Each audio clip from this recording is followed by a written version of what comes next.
আইপ্যাকের অন্যতম ডিরেক্টর গ্রেফতার। কয়লা পাচার মামলায় গ্রেফতার করা হলো আইপ্যাকের অন্যতম ডিরেক্টরকে। দিল্লি থেকে ভিনেশ চান্দেলকে গ্রেফতার করলো ইডি। এর আগে গত 2 এপ্রিল এই ভিনেশ চান্দেলের দিল্লির বাড়িতে তল্লাশি চালানো হয়েছিল, আর এবার তাকেই গ্রেফতার করলো ইডি। টেলিফোনে আমাদের সঙ্গে রয়েছেন প্রতিনিধি অতনু হালদার। দেখো, এই গ্রেপ্তারি হচ্ছে আইপ্যাকের একজন ডিরেক্টর ভিনেশ চান্দেলকে।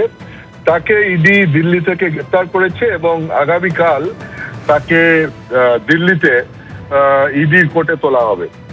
তো যেটা প্রাথমিকভাবে জানা যাচ্ছে সেটা হচ্ছে যে ইডি পশ্চিমবঙ্গের কয়লা পাচার মামলার যে তদন্ত করছিল সেই তদন্তের সূত্র ধরেই ভিনেশ চান্দেলকে গ্রেপ্তার করা হয়েছে। এটা হচ্ছে কয়লা পাচার মামলার একটা পুরনো কেস, যেটা সিবিআই রেজিস্টার করেছিল এবং সিবিআই রেজিস্টার করার পর এটা 2020 সালের নভেম্বর মাসে তারপরে ইডিও একটা কেস রেজিস্টার করে এবং তারপর তার তদন্ত চলছিল। এবং সেই তদন্তের মূল বিষয় ছিল, যেটা অভিযোগ ছিল ইডির, যে 20 কোটি টাকা, সেটা এই কয়লা পাচার টাকা, পশ্চিমবঙ্গের কয়লা পাচারের টাকা 20 কোটি টাকা, সেটা হাওলার মাধ্যমে গেছে আইপ্যাকের অ্যাকাউন্টে এবং সেইটা সূত্র ধরেই তদন্ত চলছিল। এবং সেই তদন্ত চলাকালীন গত 2 এপ্রিল ইডি এইটাতে দিল্লিতে আইপ্যাকের 2জন ডিরেক্টর ঋষি রাজ এবং একই সঙ্গে ভিনেশ চান্দেল, এদের 2জনের বাড়িতে তল্লাশি চালায় ইডি।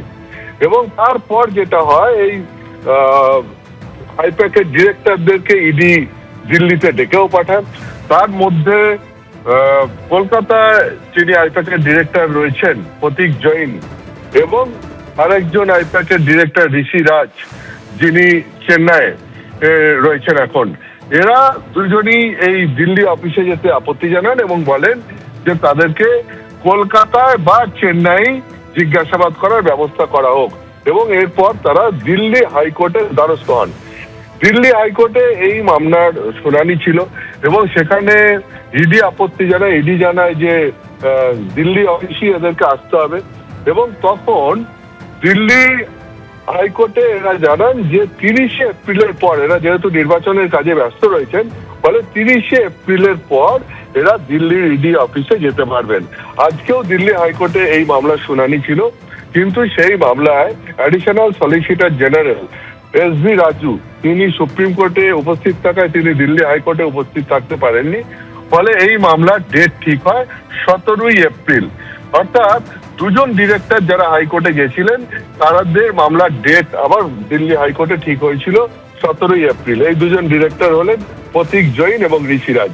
কিন্তু এই ভিনেশ চান্দেল, যেটা দেখা গেল যে এর মধ্যেই ইডি ভিনেশ চান্দেলকে আজকে রাতে গ্রেপ্তার করলো।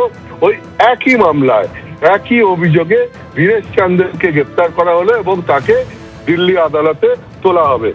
এখন যেটা দেখো তুমি, যে এই মামলাতে গত 2 এপ্রিল থেকে সেখানে তল্লাশি অভিযান চলছে। 2জনের বাড়িতে তল্লাশি অভিযান চালানো হয়েছে আইপ্যাকের ডিরেক্টর।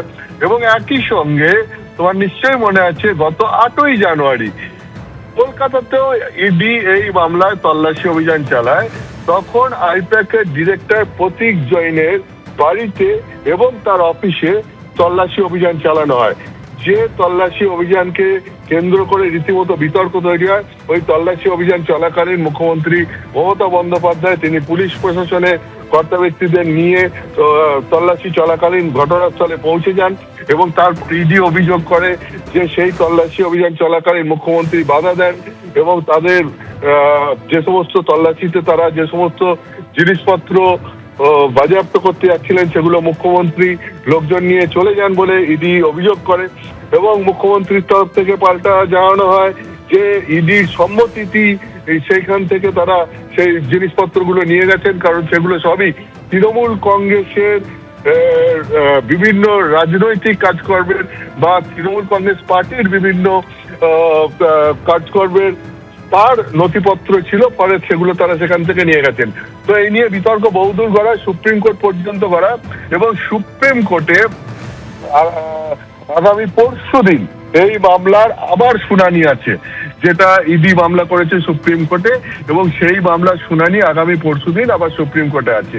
তো ইতিমধ্যেই সেই মামলাতে ইডি দিল্লি থেকে এই ভিনেশ চান্দেল, তিনি আরেকজন আইপ্যাকের ডিরেক্টর, তাকে গ্রেপ্তার করলো এবং ইডি তাকে এরপর দিল্লি আদালতে পেশ করবে এবং নিজেদের হেফাজতে চাইবে বলে সূত্রের খবর। এখন সেটা হচ্ছে এই পুরো মামলাটাই কিন্তু পশ্চিমবঙ্গের কয়লা পাচার সংক্রান্ত মামলা। ফলে পশ্চিমবঙ্গের কয়লা পাচার সংক্রান্ত মামলা, এবং যেখানে ইডির অভিযোগ ছিল যে কয়লা পাচারের টাকা হাওলার মাধ্যমে বিভিন্ন জায়গায় পৌঁছে গেছে, তার মধ্যে আইপ্যাকও হচ্ছে একটা সংস্থা যার কাছেও এই টাকা হাওলার মাধ্যমে পৌঁছেছে। সেই তদন্তে নেমেই এই ভিনেশ চান্দেলকে গ্রেপ্তার করা হয়েছে। এখন এটাই দেখার যে এরপর জল কতদূর গড়ায়। এবিপি আনন্দ, এগিয়ে থাকে, এগিয়ে রাখে।